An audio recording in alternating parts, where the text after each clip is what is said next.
She was looking really good too. I mean, does she ever not look good?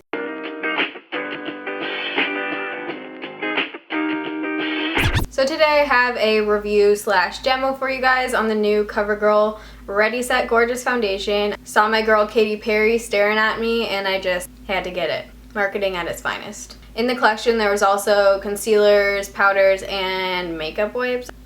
I did want to try out the new foundation because y'all know I'm a foundation hoarder along with everything else makeup related. So the Ready Set Gorgeous foundations come in 12 shades, which is pretty great. CoverGirl tends to do a pretty good job about having a good assortment of shades. Their lightest shade is 105 and clearly I'm a little on the pale side. I show you in the demo what it looks like by itself on my skin. I think you could get away with it, but for me it's just a little bit too dark. I would say like half a shade to a shade too dark. So what I do is mix it in with my Manic Panic Dream Tone. If you're new to my channel, I have a whole video about how to lighten your foundations using this stuff. So that is what I do in the demo. I show you both. Unless you're extremely fair like me or very dark, I'm pretty sure this foundation would have your shade. So on the back it says that it is oil-free, won't clog pores, and is suitable for sensitive skin.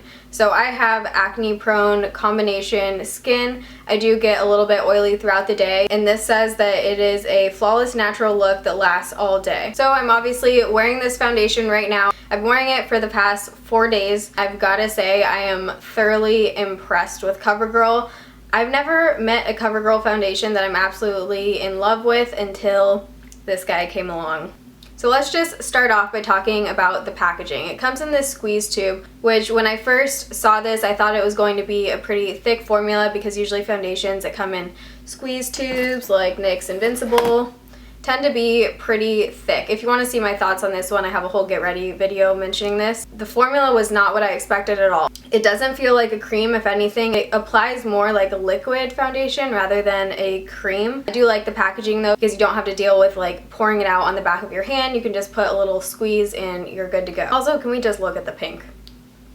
Love it. Who doesn't like pink? So as far as the application goes for this foundation, my favorite way to apply it is with either the Morphe Brushes foundation brush or the Sigma F80 Kabuki brush. I just find that these give the best coverage and finish that I prefer. It blends out super easily. The thing that I like most about this foundation is that it really does feel super natural on the skin. It doesn't feel like you're wearing a foundation, but it gives you that coverage that I usually look for in a foundation. I feel like I'm out of breath. Coverage, I would say, is medium coverage because the consistency is pretty thin, I guess. It is definitely easily buildable to a full coverage foundation, which is how I like to wear it because gotta cover up all my acne scarring.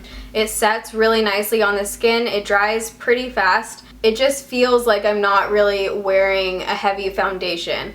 And that is amazing for me because, like I said, I like a full coverage foundation, and not really feel like I'm wearing full coverage is like whole new territory for me. The finish of this foundation, I don't think it's dewy and I don't think it's completely matte. It's right in the middle, probably like a satin finish. As far as the lasting power goes, I've been wearing this every day for pretty much 12 hours. It doesn't break down throughout the day. Like I said, I have combination oily skin and I don't find myself getting oily. I usually get really oily around my nose and my forehead, and this has pretty much controlled my oil. I don't think it does as amazing job of oil control as the Revlon Color Stay, but if you have combination skin, it'll definitely work for you. I was actually pleasantly surprised by the longevity of this foundation. I really have zero complaints about this foundation. I think that if you're curious about it and you're on the market for a new foundation, or you're just a makeup addict like me, I would definitely recommend trying this foundation out. Love the finish of it. I love that it doesn't feel like I'm wearing high coverage foundation, and I've just been reaching for this every day. So if you liked this review and it was helpful for you, be sure to give it a thumbs up so I know. If any of you have tried anything else from the Ready Set Gorgeous line, comment down below and let me know what I should get. Love you guys. Thanks for watching. See you in my next video. Bye. How long has my hair been like that? Probably the whole video. All I can smell right now is my Old Spice deodorant.